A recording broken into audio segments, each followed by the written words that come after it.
Et je retrouve maintenant le directeur général de l'Union des pêcheurs des maritimes, Martin Mallet. Bonsoir. Merci d'être avec nous.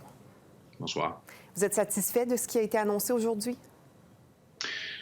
Oui, dans l'essentiel, on avait demandé pour un délai de 2 semaines, justement, pour nous donner un peu de temps pour pouvoir avoir des conditions plus propices au niveau des opérations ce printemps avec la pêche, au niveau de la santé et de la sécurité au travail, surtout. Est-ce que vous craignez maintenant de pêcher pour rien lors du 15 mai, la reprise de la pêche, qu'il n'y ait pas de marché finalement pour vos homards? On se pose la question présentement. En fait, ça, c'est un des grands enjeux qui va affecter notre pêche ce printemps. La question des marchés, comme vous le savez, le COVID-19, c'est une situation internationale qui fait en sorte que les gens qui, normalement, consommeraient le homard au niveau des restaurants, au niveau des différents compagnies de croisière, les restaurants en général, où est-ce qu'on a des produits un peu plus des fruits de mer, c'est en grande partie fermé dans plusieurs endroits, là. Est-ce que vous avez aussi une idée de ce à quoi pourraient ressembler les prix cette année?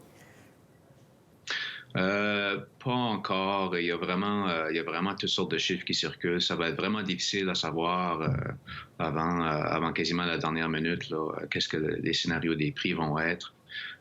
C'est sûr qu'une autre condition importante dans tout ça, c'est la question des volumes, les volumes auxquels l'industrie en général peut fonctionner. Donc, on ne sait pas encore, par exemple, si les usines vont pouvoir transformer et acheter l'ensemble de notre production ce printemps.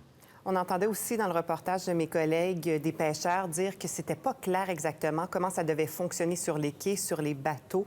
Comment se passe la communication directement avec Pêche et Océan? Est-ce que les consignes sont claires ou au contraire, ça arrive au compte-gouttes, comme ils le disent?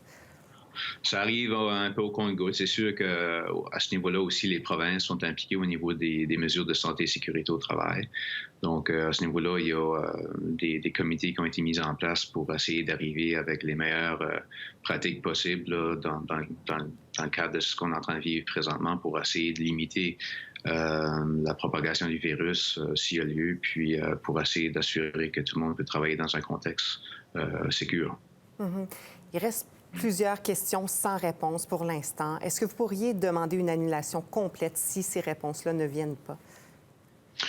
On n'est pas rendu là. Justement, le fait d'avoir un délai de 2 semaines, ça nous donne un peu plus de temps pour évaluer la situation. Il y a aussi toute la question d'un programme de soutien à l'industrie qui est en cours tout de suite. Là, on est en train de travailler avec les différents ministères au niveau fédéral et aussi au niveau des provinces pour essayer d'avoir des programmes d'aide, non seulement pour les pêcheurs, mais pour l'ensemble de l'industrie saisonnière. Et ça avance bien?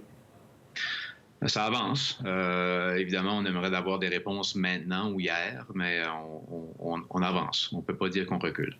Donc, beaucoup d'insécurité à travers tout ça et d'inconnus. Martin Mallet, merci beaucoup. Puis, on se reparlera sûrement avant le 15 mai prochain lors de la reprise de la pêche. Merci. Un plaisir. Merci.